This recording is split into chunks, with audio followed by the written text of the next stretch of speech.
one other thing, and I've always thought about this. Let's just imagine there's a kid with a visiting team from a very small town, wherever it might be, wherever. And he's in this bullpen, and he's called a warm-up and to come in a tough spot in the game. And then imagine that the game is sold out. So just turn a minute and look at the size of this ballpark.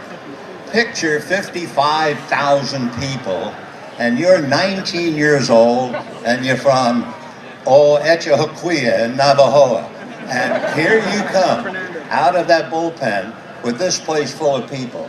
I really don't understand how they ever are able to function properly.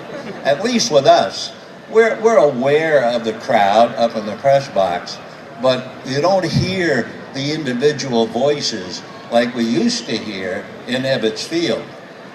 Probably the most embarrassing moment I've ever suffered from a fan was from a lovely woman in Brooklyn by the name of Hilda Chester. And Hilda Chester used to have a cowbell. She would bring it to the ball game. Most of the time she sat in the bleachers, but occasionally she'd actually wander around the ballpark.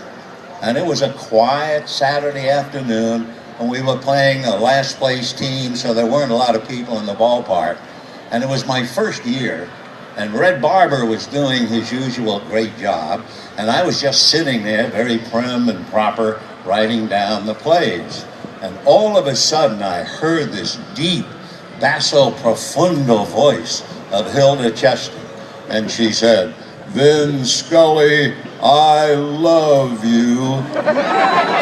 And the crowd laughed, and I kind of put my head down. I was very shy, and she said, "Look at me when I'm talking to you."